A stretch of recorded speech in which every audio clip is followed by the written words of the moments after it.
We are live. It's Tuesday, January 14th, 2020. I'm Rim. I'm Scott. And this is Geek Nights. Tonight, the new hotness in trick-taking games, Nokosu Dice.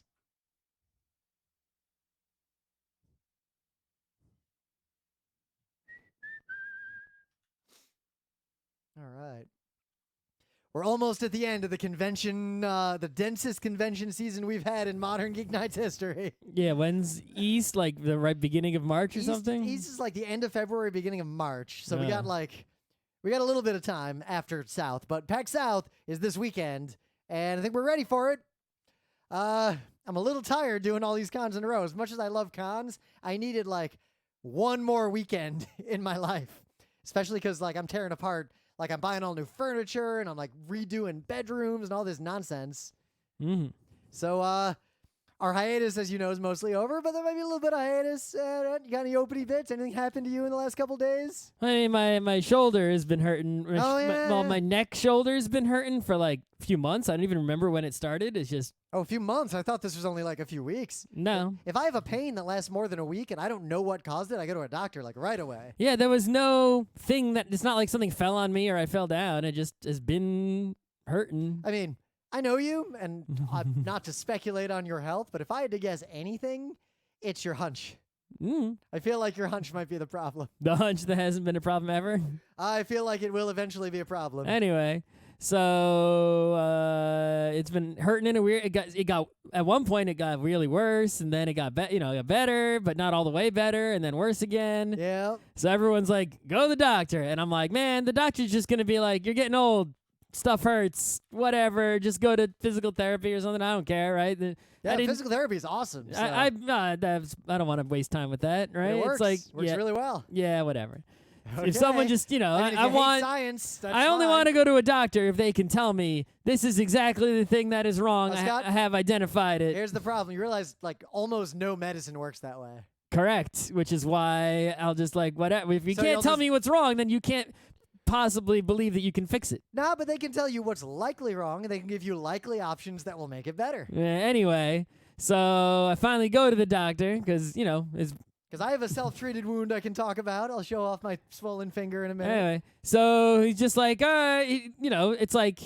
He's like, oh yeah, you got some kind of spasm. I'm like, okay. I'm like, shouldn't that mean the muscle's moving on its own? He's like, no, that doesn't have to mean that. It could just usually in that kind of case, it means it like tenses up and doesn't let go. Yeah, something like that. Or it that. tenses up and like pushes a nerve. Yeah, something along those lines. I've had injuries that cause those kinds of things over the years. He's like, oh, I'll prescribe you these drugs or whatever, and I'm like, if it's just a pain-killing drug, I'm like, I'm not in that serious pain that I need a pain-killing drug. I never understood about you, because if I'm in pain, I will just always take a painkiller right away. Because why have pain ever? But the point is, why ever experience pain if you don't have to? The pain that I'm in is so minor, right, that it's not worth the trade-off of whatever. Like Tylenol messes up your liver, aspirin and the other ones mess up your stomach, usually right? Not. Only if your stomach has other problems, usually. I mean, my stomach's not the best stomach. I mean, I use aspirin all the... Yeah, that is true. That is true. Well, but I mean, I'll take like unbuffered aspirin, like fuck it, and I'm fine, but not everyone has that luxury. The point is, if pain is... I guess, I don't know if my pain tolerance is high, but like... Or you've just never experienced true pain. Well, I've experienced pain, but the point is, I feel like, most of the pains I've had are not so severe that there's any point in, even this pain, it's been nagging and long, but it has only once been like, once did it get bad enough that I considered like a Tylenol? Ooh, that's the worry though, because if it's been around for a while, usually there's some underlying cause that isn't just like. But it's like I want you to identify this cause. So doctor said it's a spasm, right? So I have no reason to disbelieve, right? That's what the doctor said. So it's like, all right, take these drugs or whatever. So I took them, and fucking nothing happened. Aren't like if you take a pain-killing drug over the counter. Do you feel effects in the short term? Yeah, like if I take an aspirin within an hour, whatever like pain I have is usually gone. Yeah, so he gave me basically what is the prescription equivalent of Aleve, I guess stronger, right, or just more of it per pill. All right. And it had no effect whatsoever. Maybe your spasm's bad. Or you just probably gotta it feels the same as it has. Yeah, maybe you should go in for a follow-up. Well, I mean, I only went there like yesterday. Yeah, we'll give it a few weeks, but But I mean, I'll keep taking it, but if nothing happens. I'm just saying, if I had to guess, it's the hunch. Well, the point is either, I'm not talking about this particular problem anymore, right? But rather, my skepticism of painkillers in general is that either I'm some kind of freak and they don't work on me at all, or they don't work, period, and there's placebos for everybody. I'm inclined to believe both of those things. But possibly what happens with some, depending on the situation, is a drug isn't actually tailored to that kind of pain, and you take a different drug, or for whatever reason you have resistance, gotta take more of a drug. Like, for whatever reason, when I got my wisdom teeth out, it took more anesthesia than normal to put me down. I mean, that is a painkiller that I use, is usually a local anesthetic, right? The dentist. Yeah. That's the kind of painkiller that I use. If I work out and I even just have like a headache, I'll just take an aspirin. But that's the thing, like, there have been, I'd rarely get headaches, but like there was a time where I had a headache that was, annoying enough to do something about it. I took a Tylenol, whatever. It didn't do fucking anything. I still had the headache. I feel like that Tylenol didn't do shit, and painkillers is a bunch of bullshit. Yeah, I don't know. When I take a Tylenol, is it because I take them rarely that they don't, No, there's not really a thing like that. I take them like, what I can't even remember the literally. It must have been at least 10, maybe not even. When was the last time I took any pain-killing drug, even over the counter, that wasn't a local anesthetic? I took for some this morning at an office. because I did not break my finger, but I bruised it severely, and I've been self-treating because with sports injuries, which it's like sports injuries are like this one subset of injuries where you almost all the time, if you can correctly identify like the problem yourself, unless it like gets out of certain bounds, like very clear guardrails of when that's okay, there's literally nothing a doctor can do for you that you can't do on your own as long as you know what to do. Well, the point is, I rarely take them. Now, this is the first time I've taken one in several years. And the fact that it did nothing leaves me being skeptical about its efficacy, at least on me. Well, I'm sorry. Yeah, I think you need a higher dose, or go back to your doctor and say it didn't work. Well, if I take all these drugs and it doesn't work, I'm definitely going to go back and be like, hey, my arm still hurts. I took all these drugs. It didn't do. At least the drugs were very inexpensive. I will bet you money it's the hunch in the end. Well, what are you going to do? Yeah, because I don't think it's an acute biking injury, because you can get a thing with like hunched shoulders from biking too much, but it's not biking season. You haven't biked much. So, yeah, in some news, there's actually some pretty big gaming news that it's one of those things where, in retrospect, a lot of people probably saw it coming, but no one specifically predicted it. But basically, well, I saw it coming, but then it took so long that I sort of forgot. But I didn't see. I didn't see Final Fantasy Flight Interactive just shutting down. I saw that. I saw Fantasy Flight having a problem. Like I saw that too. I don't feel like Fantasy Flight is a super healthy company. Not that I don't know anything about their inner workings. I know about it. I mean, like, I don't know their corporate details. Like, I do. You know, what do you know? So, Fantasy Flight was started by the guy who made fucking Twilight Imperium. No, I'm talking like what's their revenue, what's their expenses. Oh, it's a private company. You don't know that. Yeah, those are the things we can't know. Anyway, it was started by that guy, and by all accounts, based on reports from former employees, sites like Glassdoor, etc., it was a really toxic and shitty place to work. Not necessarily I'm not saying not at all, right? But the reports I saw weren't about things like that you would expect in the modern times, like sexism and those and harassment type things, but more like micromanaging and being stupid, making stupid decisions and those sorts of things, right? My only point is just that we don't know the details. All we have are anecdotes from people who no longer work there, who have talked about it publicly. Well, people who did work there reported also, right? Oh, yeah. But you could see all of those reports about it just being a bad, sort of culture. You could see those reflected in their games. For example, one notable incident in the Netrunner days, right, was there was a card that was clearly OP. Big time OP card, right? And the thing is, we know there are playtesters of this game, right? And even though they were supposed to not say they were playtesters and keep secrets, right? They wouldn't. We got lowdowns, right? And then you would see people's names in the credits, and it's like, oh yeah, I know that guy. He told me that. Yeah, okay, right. But so people who will not be named, right? Would say things to the, leak out in the community. Oh yeah, we play tested that card, and all of us said that card was hella OP.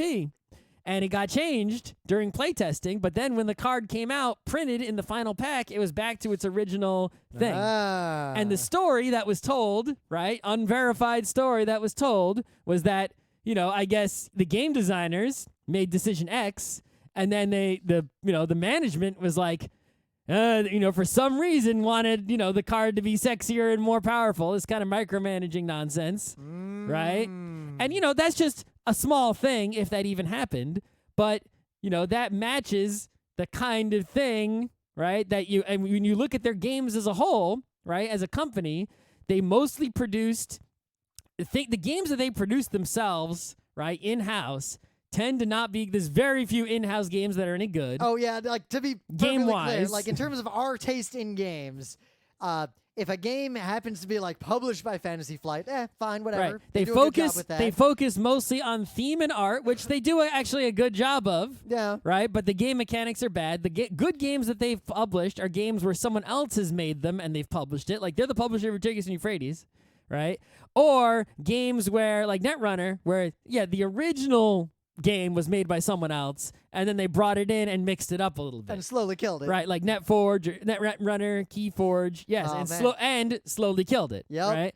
Keyforge was the fastest I went from I am interested, like halfway through my first and only play of Keyforge, I got bored. I was like, oh. Yeah.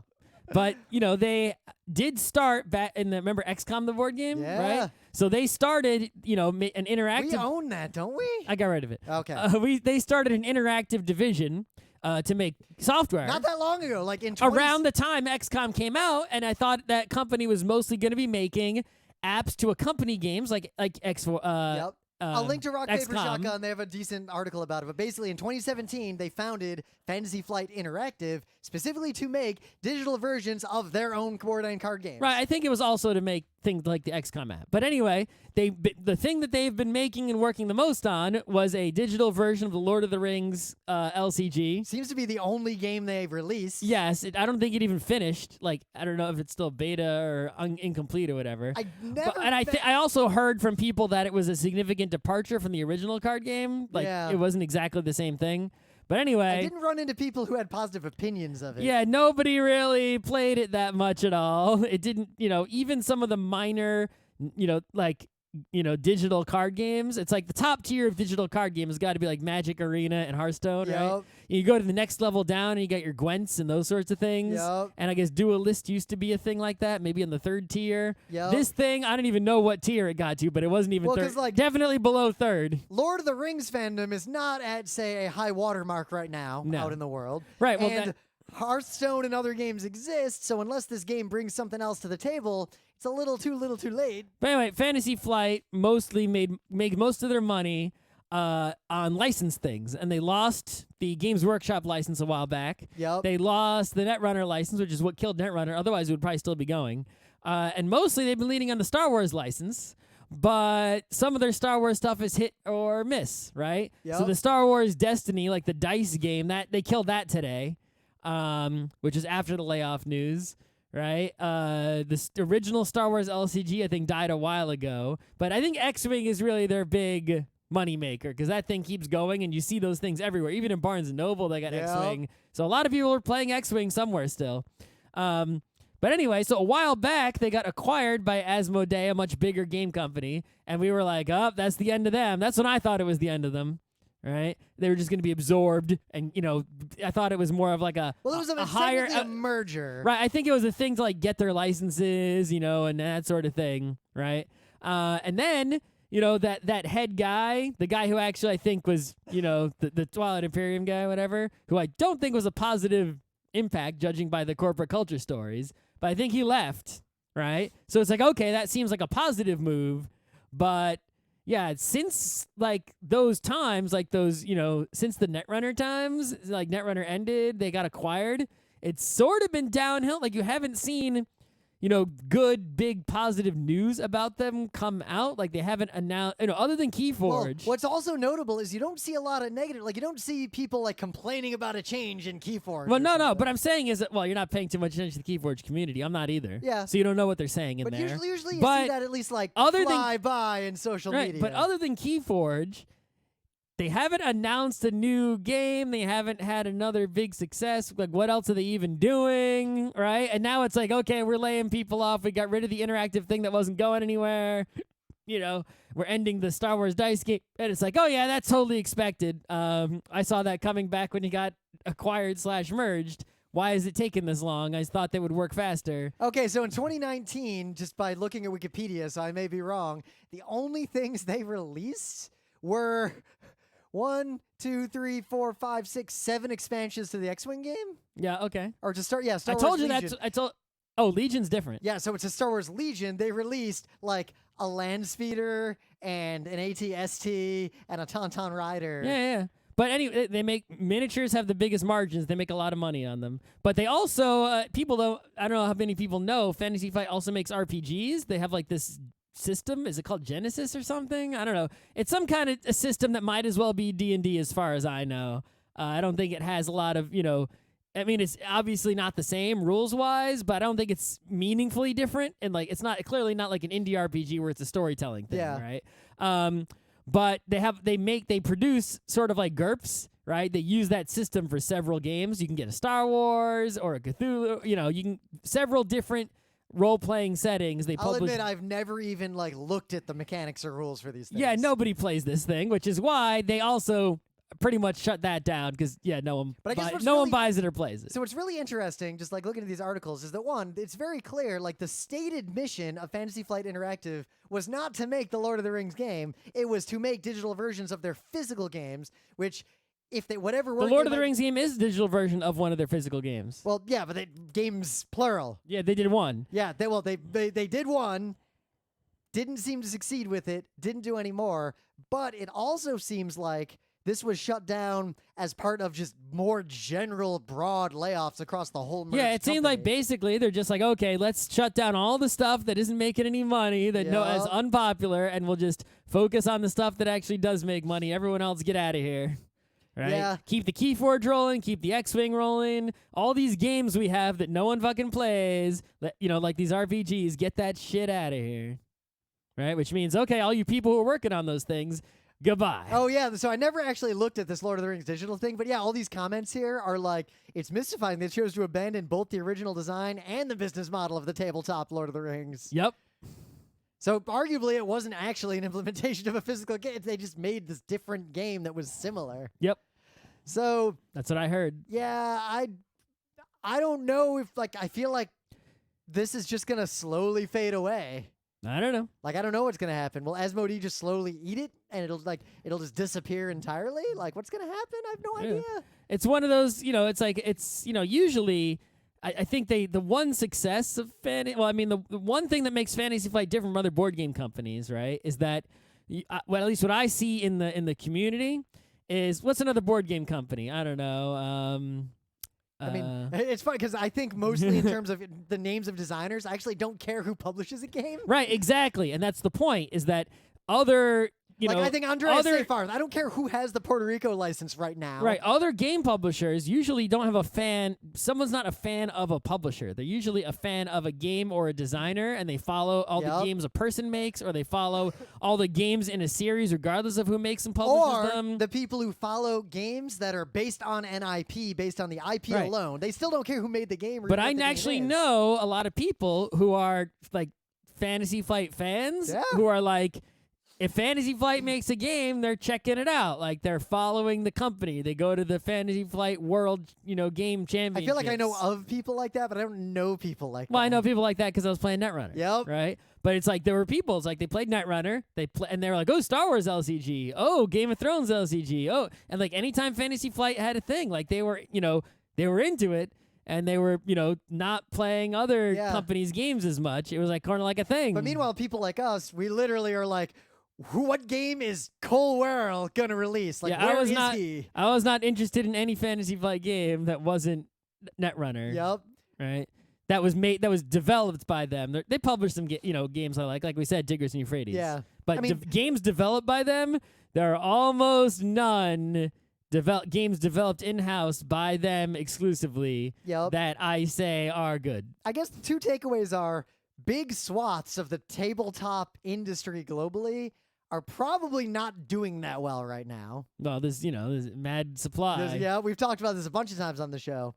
And two, I feel like if you care about tabletop games, you should focus on who is designing games as opposed to who is publishing games. But I think there are even people who are good designers. But then they work for like when the they design but right, stable but when in they a publisher. right when they worked at Fantasy Flight, they were stifled. Right, they were possibly? stifled by that bad culture. So now, who knows? Maybe the layoffs can fix that culture problem. Well, one thing right? I've noticed, this is pure this is based on like games I'm playing recently, but I feel like a lot of the designers that are like the games that are doing well lately, at least in our set, are the games that are designed primarily by designers who then either seek a publisher or partner with a publisher, as opposed to games that come out of a publisher or a studio that has a stable of designers that then release a game. Well, I mean, we also like games primarily for mechanics. The mechanics of the game. We don't care if it's a fantasy or a Warhammer or a Cyberpunk, even though Cyberpunk is the best. But right, we don't care about that too much.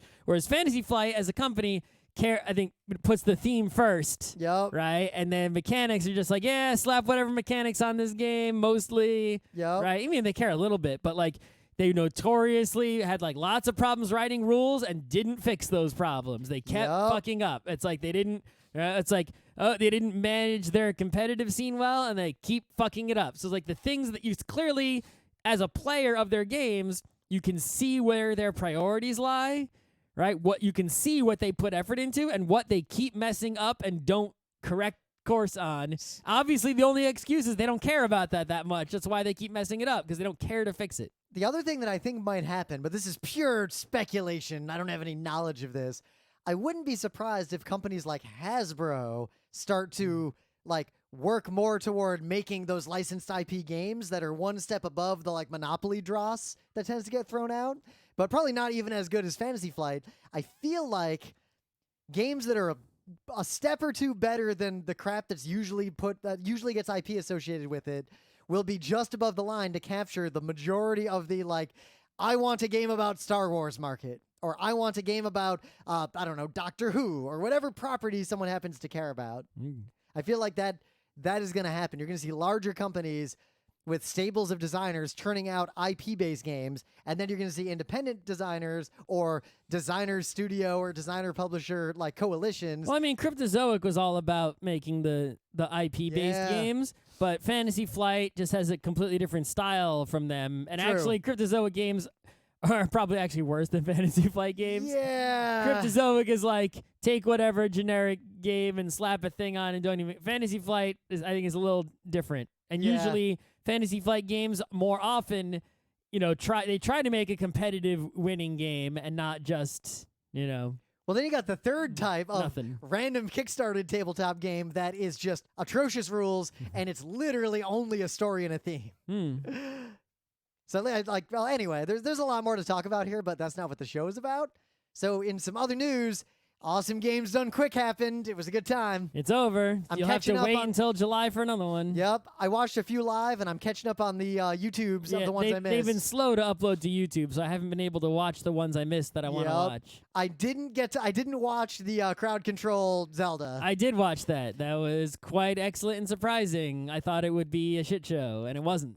But Super Metroid Impossible was A+. I didn't even know what it was. I was like, what the hell is Super Metroid Impossible? Neither did I. And I was very surprised by what it was. Yep. I think the moment when I realized, like, I went from, all right, this seems cool, to, whoa, was when they go down and get the morph ball, and there's those spikes sitting there. Yep. And in the crowd was like, wait, whoa. And it only gets crazier from there. Yep. The other one I enjoyed particularly was the Legend of the Mystical Ninja, because that game is actually just like crazy good. I've seen speedruns of that before. Yeah. But the one I really want to watch that I wasn't able to watch was there's apparently some crazy shmup that only 2 people have ever beaten. And so it's like, well, if you beat it and no one else can beat it, then that's a speedrun because no one else is faster than you. Right? Oh, yeah. It's like, you'd be like, I'm number 3 in the world. Right. You don't have to worry about any speedrunning strats. If you're the only one who can even beat the damn game, then congratulations, you're the fastest. Yeah. Right? Speedrunning only comes into play once everyone can beat the game, and then we have to do more to go faster. But yeah. And in some last final news, Slay the Spire, as you know, we've talked about it before, is a fantastic single-player roguelike deck builder that's on computers and the Switch. Hopefully it'll be on iOS soon. And I think the Switch is a better form factor. Nah. Because the controls are real good. You can play that game real fast. The UX I can play it is faster with my giant iPad, No, dragging cards onto the enemies. I guarantee touchscreen will be slower than the very intuitive and excellent UX of the two sticks. Yeah, I don't want to use any sticks. I play on the computer using the mouse. Why wouldn't I want to play using a... Have you played it on the Switch? No. Why would I buy it on the Switch? I already own it on Steam. Because I play it on the go. Because I love the game, but I'm not gonna. If I'm at home, I'm not gonna sit here and play Slay the Spire. But if I'm like on a train, I'll just play Slay the Spire all day. Anyway. So the game is fantastic. It's had numerous expansions. It keeps getting bug fixes. There is a lot of content if you just want to keep playing the game. It keeps giving you more challenges and stuff. But they have added a fourth character. This has been known for a while. The fourth character was coming. You can go read the cards. It's finally out of like its early testing, and now it's in a beta where you guys can like play the beta and try this character out. No, it's not. It came out of beta today. What are you reading? I'm reading this article is from. This article is from September. Yes, the Yep. news is that this character was in beta. If you didn't play on the Because Switch, you couldn't play the beta on the Switch. I also yeah, if you weren't playing on the Switch and you played on Steam, Yeah. then you could play the beta version. You would have had this character for quite a while. there was now. a period when there were screenshots of the character and stuff, but it wasn't available. But even yeah, in beta no, it on was Steam. released officially today. So stupid people playing on a card game on the Switch like Rim can now play this finally, even though everyone else has been playing with this character for months on But the PC. here's my warning: in a game like this, you don't want to play betas because they tweak the game a lot. And Playing beta, I played beta for with the time when I played it. I played beta and it was just fine. no, because have you seen like all the changes they made to the game? How many cards were just broken and all this nonsense? The game is just There was never any major brokenness when I yeah, was there playing was. There was beta. tons of brokenness. There was no Have major. you ever looked at the release notes for this game? Yes, I played the beta for many months before you even played the game for the first time, and there was never any significant problems and no reason to go play the standard version. Everyone played on beta, and everyone on PC still plays on beta. Okay. Also, there's another news.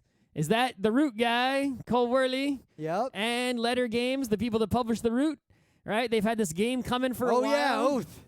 They had this game Oath that's been coming for a while. They've been posting like, developer blog posts telling you all about how they made the game. They've been doing Twitch streams and YouTube vids showing you how the game works. They've been all about telling everyone and showing it. It's like exactly what I tell video game companies to do. Just be open. Show everything that's going on, and that will make people more excited. It won't cost you sales to you don't have to keep your everything a secret and reveal at the last second like Apple. If Apple just told everyone, this is the things we worked on today every single day, people would be more excited. And here's proof, at least one example of proof, by being super open about everything that's going on with this game, people have been crazy excited to play it. And today, the Kickstarter went live, and it funded in 7 minutes. There's only one level you can kick, which is $90, but that gets you a ton of shit. And the game is a big-ass game, totally worth $90.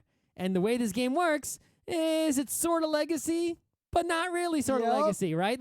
The legacy games we've had so far are games where you have to play a set number of times, preferably with the same exact people, same number of people, and you permanently change the game as you go on, and then the game is sort of done. The way Oath works is you bust it out and play it with 1 to 6 players. It has a starting configuration, and then the game is over and someone wins.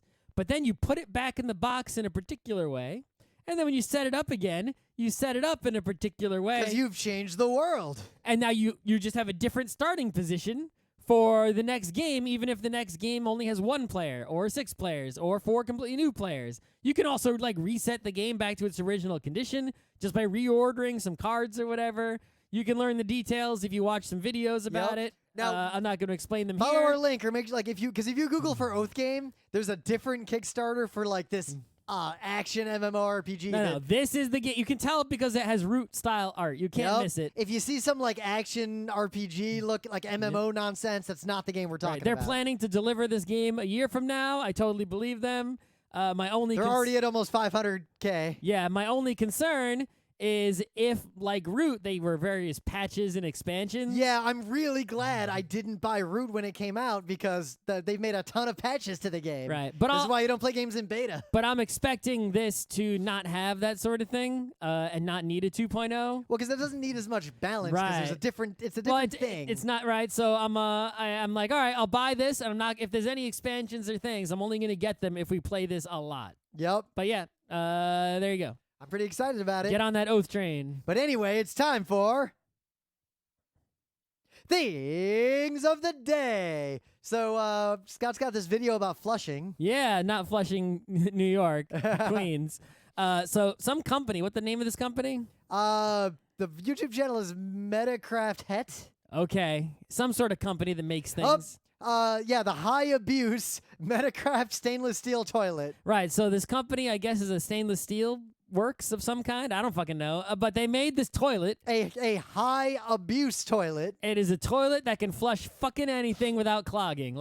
And in this video, they show you the various things they flush. 5 pounds of gummy bears, a 12-inch chocolate long john, 2.5 pounds of carrots, 7 tampons with applicators This toilet, and wrappers. Right, this toilet flushes anything. My only concern is that, they're just hooked up this toilet to basically a water pipe and I guess some sort of bucket.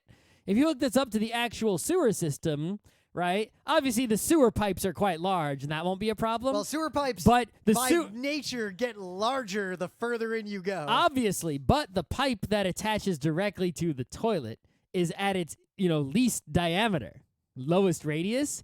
If that pipe in your house, depending on your house, if the narrowest sewer pipe that connects directly to the output of the toilet is not wide enough, and you try to flush 600 acorns, you might be in trouble no matter how hard the toilet pushes. So I don't know if this is actually a realistic, real-world use toilet. Well, I think it's just a demonstration to show the power of the toilet. Yes, the toilet is this quite is a toilet powerful. You put in like a prison. Sure. But yeah, it is quite amazing. It won't clog, which is, I guess, a really great feature. Oh, this great YouTube comment. This will be good if I ever crap out 600 acorns. Right, yeah. The only thing is, who's crapping out 600 acorns? Yeah. It's unnecessary. But I was surprised that I thought, this probably uses like 5 gallons per flush or something crazy like that. No, it's actually only 1 point something gallons, so not only a little bit more than your average toilet or whatever. Yeah. And I think if you modified this to have like the 2 different buttons, like the normal button and the crazy button, like a lot of toilets have these days, then it could be reasonable. You could be like, listen, I just peed and did a little poop, small button. There's 600 acorns in here, large button. Now, I didn't look at this. I don't know if it has like a UNEC in it or if it relies on special sewage stuff. And it also doesn't have a tank. It needs like pressurized water, it looks like. Yeah, no, it's not a tank-based thing. This is more like a public toilet, right, where you just push the lever and it goes psh with a jet. So, my thing of the day is you've probably seen a bunch of old-timey footage of New York City from like 1911. Yeah, I've seen this particular footage that you're showing. Well, you've seen some pieces of this footage because this was all cut together from I bunch can't of be different sure archival I've seen sources. all of it, but a lot of it looks very familiar. Yep. The problem is if you watch archival footage, a lot of it looks familiar. Because there's only so much. But this is some very high-quality footage of New York City. It's a trip around New York City from 1911, but they did something clever because a problem with looking at old-time footage is that our brains look at it and it feels either unreal or it feels old-timey, and it makes it hard to place it in the context of that was a real place in color with real people living normal lives. Right. There's the lack of color, but there's also the speed just because of the way old cameras work. Yep, it's flickery and stuttery, and it's too fast and too slow, and there's no sound. So what they did, it's a subtle change, but they stabilized it, they got rid of the flicker, and they made it speed accurate. So it's at the actual speed of this day in 1911. And they added sound Foley that's like obviously not super realistic, but realistic enough. There's a little bit of a wooga.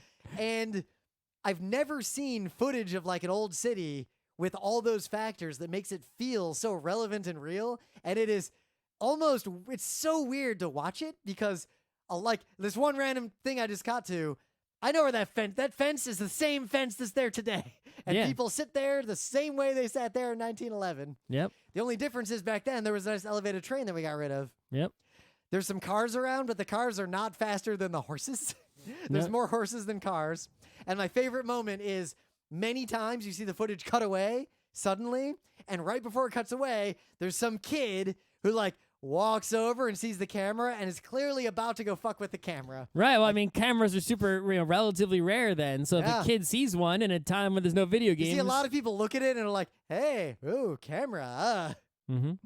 The other cool thing is you see a ferry going to a ferry terminal that we don't use anymore, but that you see anytime you ride in a ferry on the East River. Mm-hmm. This building here, remember, you know this thing? Yeah, I know. Like, it's not used anymore, but it looks literally the same now as it did then. I wouldn't be surprised if Oh, that well, same wait another 100 years, and people Yep. will watch footage of us on YouTube right now talking, and they'll be like, Yep. "Wow, look at those old-fashioned dudes podcasting." Yeah. Old-timey dudes. Why do people use... What's that thing they're talking into? I wouldn't be surprised if this ladder's still there. Mhm.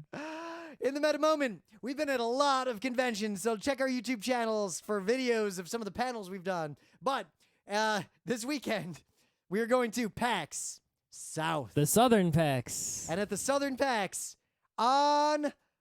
When is our panel? Friday at 4 p.m. in the Bobcat Theater. We're doing an all-new panel. We've done the 40 It's not an tabletop all-new games. panel. It's 100% new. Uh-huh. It is. Uh-huh. I mean, you've seen the slides. It is not a new idea, so therefore it is not new. Okay. Anyway, it is. We've done this panel, the 40 tabletop games you should Wait, play. you just said it's all new panel. Then you just said we've done this panel. No, we've done this panel, the 40 tabletop games you should play, which is about if you want to understand like what tabletop games are and you want to be like a broad-minded person who like it's not even all games we like. If you want to experience what tabletop has to offer, here are 40 games that will put you in 40 radically different directions. Mm-hmm.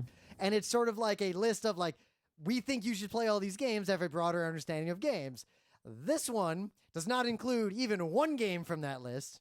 And instead, it is, here are 41 games that we personally think you should play because they're neat for some specific reason. Uh-huh. Because the rationale is, I mean, if you could submit panels, your panels never get accepted, so I don't know what to tell you. Yeah, because my panels are Boring. meaningful content and not just clickbait. Yeah, but you still put a clickbait title because that's the only way to get people in the room. No, meaningful content is not so popular because people are anti-intellectual. I think this content is equally meaningful, though. No, I don't think so at all. Okay. I think this is like a BuzzFeed list garbage. So you don't believe that anyone can ever give anyone a recommendation on what games they should play? Ever? I believe that this kind of content is lowbrow that and curated low effort. collections, like say, I don't know, First Look, have no value on this earth. First Look has value in that It's just a curated collection. It's just here's The 60 curation- newish games you should play. The curation is not the value. The value is you cannot get these games. Here are games that you cannot otherwise play and are unavailable. I would argue that the curation is more the value because Then why they don't don't we- bring then why the don't- obviously crappy games to First Look. All right, so what if instead of First Look, what if they just had tables set up of, all kinds of games? That would be fantastic. If there was an area that is set up the same way as First Look, but it wasn't new games, it's old games, but it's a curated collection of games that people should check out and learn and play with. Would you teachers. ever go in that area Hell to play yeah. a game? Hell yeah. I would not. There is no reason for me to go in that area. Okay. So you don't ever want anyone to recommend game to you, apparently? I know what's good. Do ya? Yeah, All I right. do. That's why you're listening to me. And if you think But you're the one who always and tells if you people think not there's to no- listen to you. yeah, if you think there's no value in listening to me, go away. All right, What are you it's- doing here? all By the right, fact old that man you're Scott. listening to this, that is an admission that what I have to say is something you believe in and is worth hearing, which means you believe I'm right just by listening. So if you don't believe that I'm right, go away. Okay, old That's man the only way to Scott. prove that I'm wrong is to not listen to me. All Otherwise, you're admitting I'm worth listening to, and I know more than you. Anyway, moving on from Old Man Scott, we will also be at PAX That's East. right. It's going to be a good time. And this is the last episode we're ever going to record with That's the last episode we're ever going to record. the old Mackie mixer that I bought in 2013 to replace an even older mixer that broke. Mm-hmm. So, Rim loves spending the money. no, I do not. It ain't broke, don't fix it. Well, it is broke. The problem How is broke is it? one. We're recording with it right now. So How broke can it be? So one of the preamps doesn't work anymore at all. Well, we're not using that one. Yeah, so I'm missing one. Okay. Two, the auxiliary bus is an analog pipeline, which kind of sucks. And, I have to keep futzing with the OBS stream so the volume's equal. I got this giant compressor I want to get out of my house because I don't want analog pipelines anymore. The new one is tiny. The new one costs a third what the Mackie costs.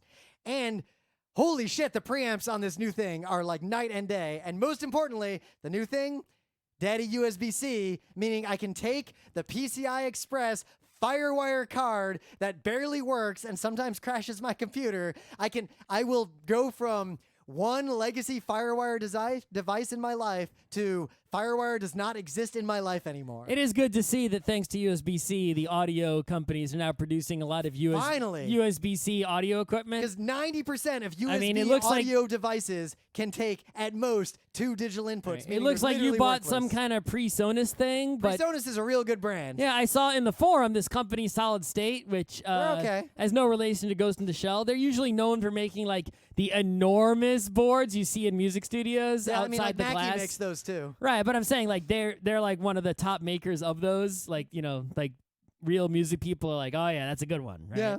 Yeah. They've made really tiny USB-C things that are like good for like 2 microphone, 2 headphone. It's like if you're starting a podcast today, that thing is something you should check out. Like that is, you know, real good. It's USB-C, 2 headphone, 2 microphone. It's like, what else do you need? Nothing. Yep. We need more microphones because sometimes we have listeners on the show and or like we have guests on the show and stuff. Yeah, and the one you also, bought is what, like 4, 8?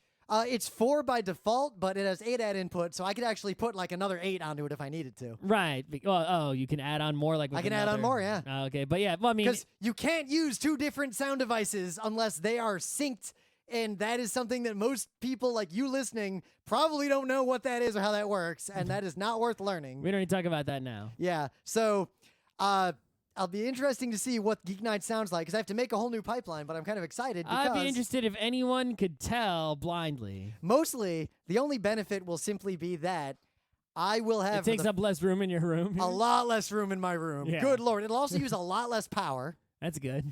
And it's small and USB-C, so if we do like a big video at Scott's house or like on the field, I can just bring this and put a whole bunch of microphones for a video. Yeah, but we want to get the output into the camera to get the. There's a so lot there of isn't- really there easy isn't- ways to do that. There isn't some desync between our mouths flapping. That is not a problem with modern equipment, and also I have XLR in on my camcorder, which makes an easy sync. Mm.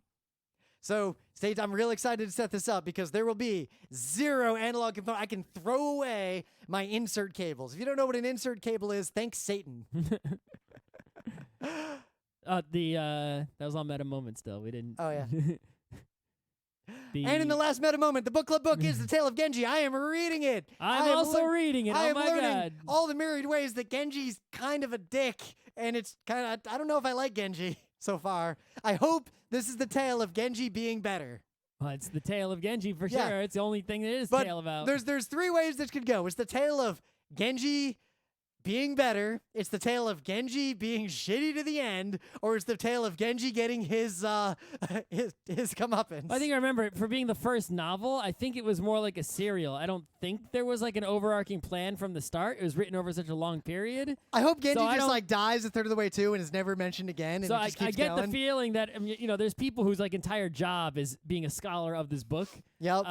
But yeah, I get the feeling that it was just sort of made up as they went along. But kind of like how when I first read, when I was young, The Count of Monte Cristo, I didn't know how it ended. And reading a really, really long serial can be pretty fun if you like literally, honestly don't know where it's going. Well, also from what I've heard, like it doesn't necessarily end. It just sort of Stops. there's a chapter, spoilers, way late towards the end, like Genji is no more. And then there's like a couple chapters of like the people who are still around, like maybe his kids or something. I don't know. And then it ends abruptly, I guess, when the author died or when we couldn't get any more, or I don't know. Something like that.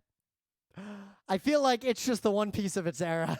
Yeah, well, it was also the first Yeah, one. Yeah.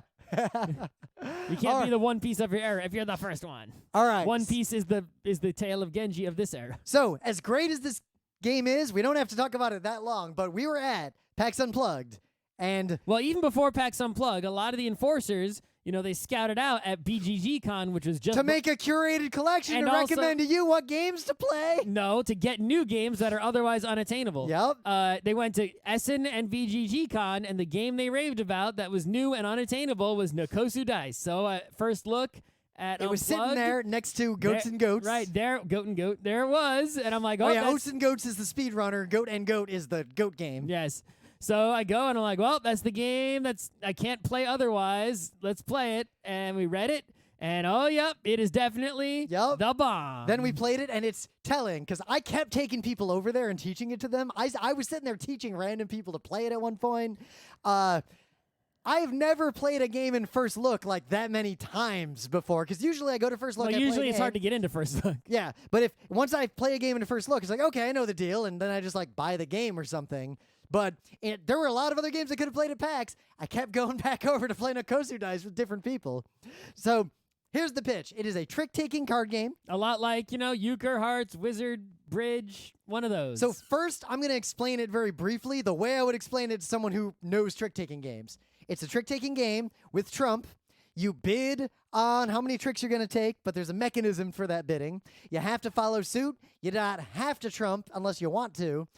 But you get a hand of cards, and then you draft a bunch of dice, and the dice have the same set of suits as the cards. So my hand might be the 4 of blue and the 2 of white and the 3 of yellow, and in front of me I might have rolled a 3 of yellow and another 3 of yellow and a 6 of blue. Mm-hmm. The cards And then when it comes around to my turn to play a card into the trick, I could play a card or a die. Scott leads a blue 6, that's a die. I play a blue 4, that's a card. Emily plays a blue 2, that's a die. Like, that's the game. Right. Well, also, the cards go from 1 to 7. 0 to 7. 0 to 7? 0 to 7, Right. and the but dice go... dice go, obviously, 1 to 6. So So if you roll out, if you got a 6 yellow die in front of you, and you push it out, someone plays a yellow 7, it's like, well, no dice is going to beat that. So here are the other thing, like the final pieces of this. This is like the unique part of the game. You got to remember that Nokosu in Japanese, I guess, means leftover. It's all about the leftover dice, right? Yep. So when you draft, you start by shaking up all the dice and pilling them out. You take a few away, and then you shake up the everyone rest. starts with 2 random dice, but then you shake the rest. And well, not all the rest. You pull a few out, so you it's a little shake different the every rest time. that you're gonna use. Yeah. And everyone takes them one at a time in a draft, right?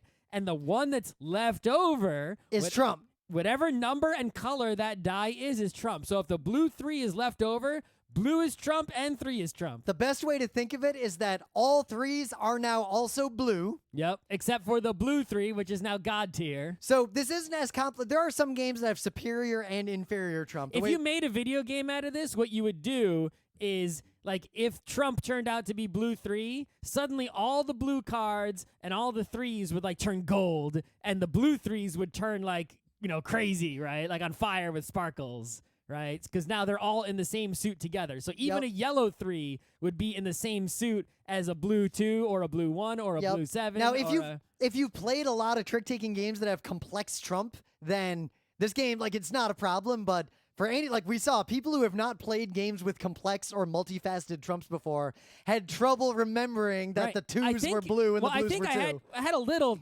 Only a minor amount of It was trouble. funny. You would fuck it up, and then you would explain the rule to everyone, and then I fuck it up understand again. the rule perfectly. I think I blame it slightly because we played the original, from the box, official Nokosu Dice, and I only had a tiny bit of trouble. We only messed it up a little bit. Obviously the game. I made an ersatz version of this game out of some Shikel cards, and a bunch of dice. The game isn't out yet, right? You can there was a pre-order that sold out within a day. Now there's another pre-order. There's going to be another pre-order tomorrow. So I'm getting in on it. We'll post the link for that pre-order for anybody if you can go Dave, fast it's not enough. clear how excited we are. This game is a must-buy. Yeah, and it's going to be super cheap. But anyway, we played with Rim's like hacked together copy using whatever dice. Now I know what you're about to say, but I looked at the pictures of the real cards and real dice and my copy. There is no material difference. I can't tell you a specific difference between them that was meaningful. But we did mess it up more with the put together copy than the original I figured one. out why. I was thinking about that a lot. When we were playing it in first look. I can't tell you why because it looks the same to me. When we were playing it in first look, we played it super slow because we had all just learned it. And every time we played it again super slow, and everyone was like paying 100% attention. And at MagFest, I just kept buzzing out on the table all the time. I played it like 7 or 8 times. It could be. Who knows? And I kept playing it with random groups of people, but we played it more like we play Wizard or like normal games. Right. Like people get distracted or talk so to anyway, each other. you deal out the cards. You get 2 random dice. You draft the rest of the dice. The last die. When you're drafting, there is an odd number of dice such that there is going to be 1 die left over after everyone has drafted. that die is the trump die. Yep. Right? Then you play the game, and what happens is that, the leftover dice, right? Yep. So you've got But 5 then dice in front of you and a hand of cards. You start taking tricks, right? As you would in a normal trick-taking game, must follow suit. So if I play blue, everyone, has to play blue if they have it. Otherwise, they don't. And if you don't, you can play trump unless trump was led, in which case, follow with trump. Yep. If a lot of situations come up where you don't want to follow and you don't have a card to follow with, but you have a die to follow with. So you have to follow with the die because a die is just a card in your hand. So if I see that Scott's got a yellow die and I'm worried that he might be desuited, I know he's not desuited in yellow. Well, if you know that like blue is trump and you see Rim has a bunch of blue dice in front of him, it's like, well, it's like part of his part of everyone's hand is just open, but only part of their hand is open. So here's the final magic that makes this work. Right. So after you play, you keep taking tricks, and eventually at some point, each player, will have one die left. You don't get to play that die. That die goes aside, and now whatever the number value is on that die, regardless of color, is your bid. So if Scott has a 6 and a 1 in front of him, and I play a card that forces him to play the 6, his bid becomes 1, which might totally fuck him. Right, so that bid is you're trying to win exactly that number of tricks. So if you're winning a lot of tricks, you want to have a die with a high value on it and not use that die. You want to set that die aside. Also, if you take more than 6 tricks, you can never be correct. Your maximum bid is 6, but there are 15 tricks in a round. Yep. Also, 14. Before you start, after you draft, but before you start taking tricks, you can say, hold up, I want to bid 0, in which case you just pick one of your die and set it aside. Yep. And now you just play the turn normally, and you're trying to take 0 tricks. But obviously, if you take even 1, you've missed. So the game is not as punishing as Wizard, because Wizard, you only get points if your bid was correct. Right. When you play a game like Wizard, you need to be correct. But in Wizard, you can bid any number. It's way easier. Yeah. Right? You need to be exactly correct, otherwise you lose points.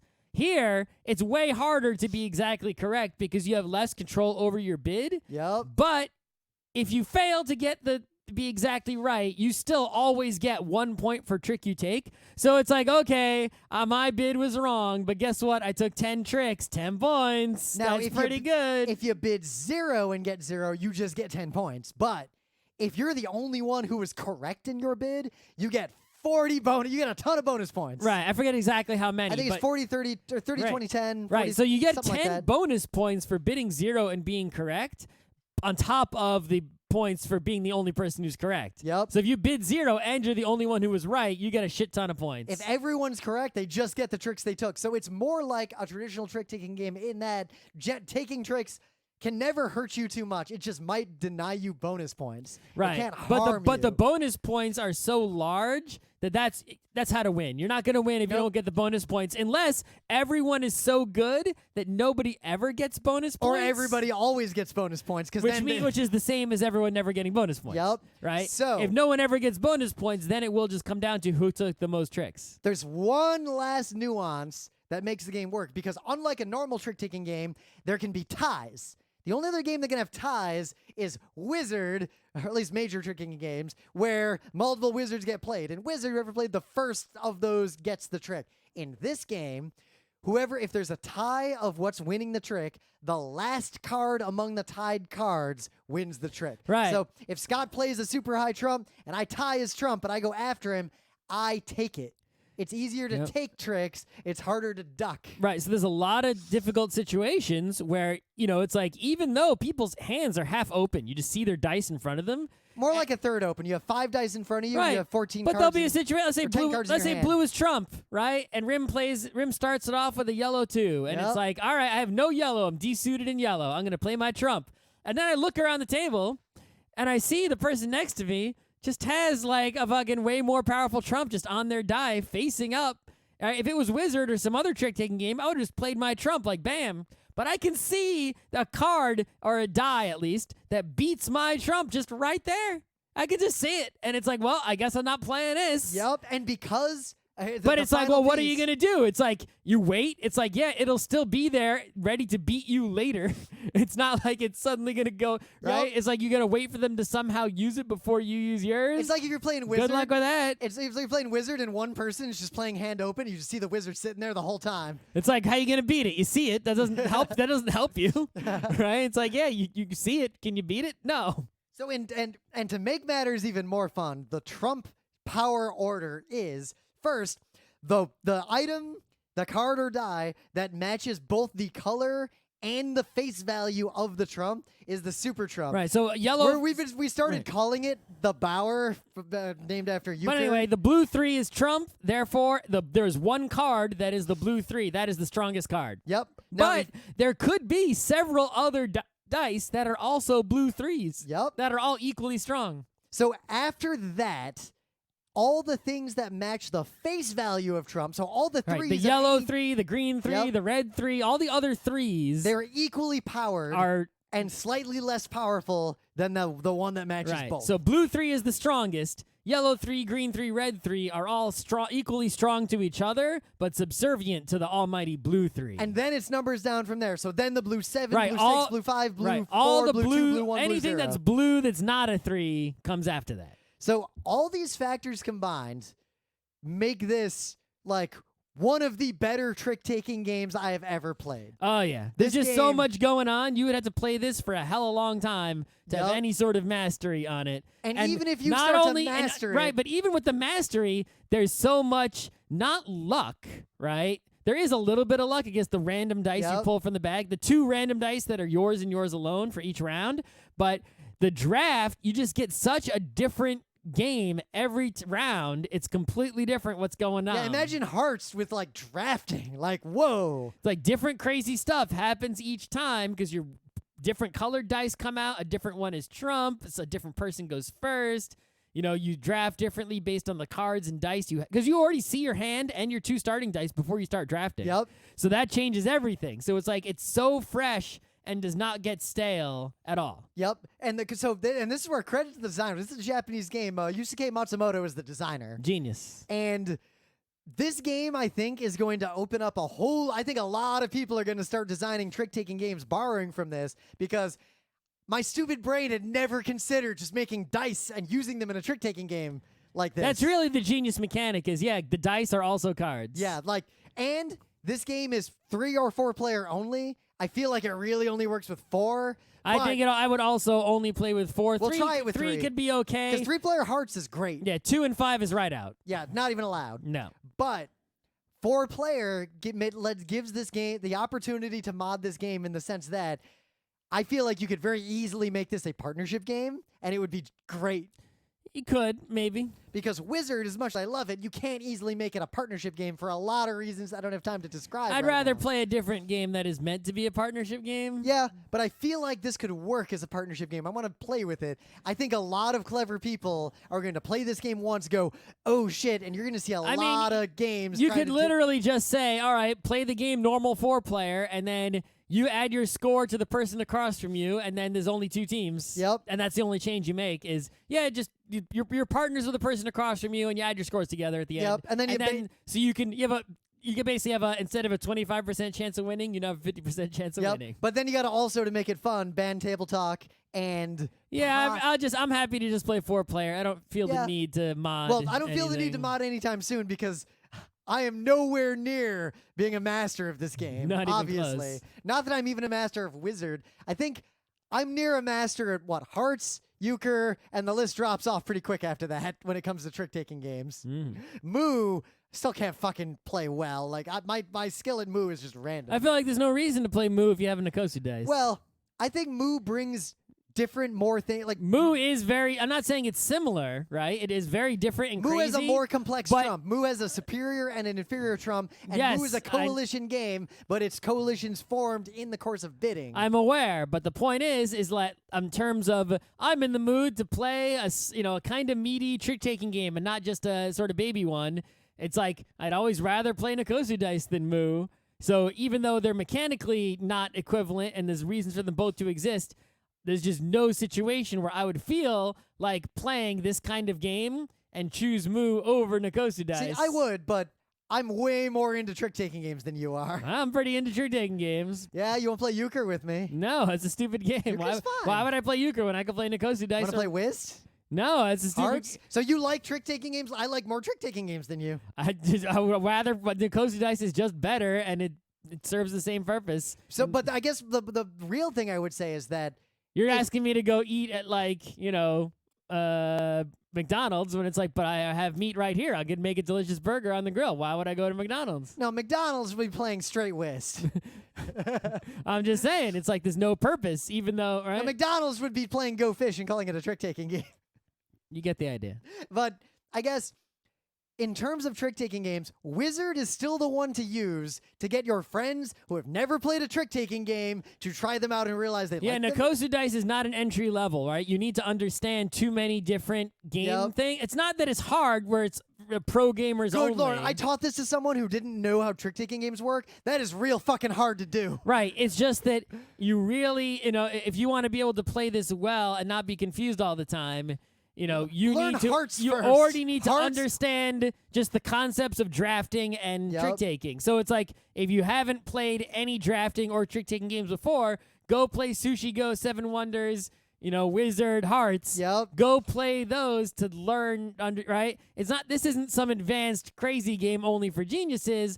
It's just as the complete entry level can be confusing if you don't have the previous prerequisite knowledge. So if I had to say like the mind feels or the moods I'm in to play trick-taking games, if I want a very pure game, I'll still just go to Hearts. Hearts is my go-to. That game is great. If I want an interesting experience that's really going to pull me in right now, Nokosu Dice, because there's nothing like it. If I want an elevated partnership nonsense game, I'll play Moo. And if I just want any trick-taking game, I'll default to Wizard because Wizard does take more players than Nokosu Dice. Yeah, I guess that's the time to play Wizard is if you have 5, 6 people. Yep. And honestly, Wizard's not as fun with 4 players unless it's 4 people who are Wizard is definitely the best with more players because it's fewer rounds. When you play Wizard with too few players, there's too many rounds. It takes too long. Yep. Now, I do like that, but if I'm going to play Wizard with 4 players, I kind of want to play Hearts more because Hearts is more pure, and despite, Hearts will go faster in the end. Hearts is way faster. Yeah. Well, unless someone won't take their turn, but that's a different problem. How could you not take your turn in Hearts? I've known some people. Simple. Well, when we played Hearts for money in middle school, some people would take a long time on their turn. We were playing for pennies. We weren't we weren't high rollers. But Nokosu Dice, I cannot stress enough, it was for us and for a lot of people in Tabletop and First Look, the breakout game of PAX Unplugged. I practically guarantee it's going to be in First Look at PAX South, and you should I don't know play if it will be, but we'll have our made-up copy. Yeah, I'll bring the ersatz copy. The pre-order will not have arrived yet. Yep. All right. We're good. End the stream. End the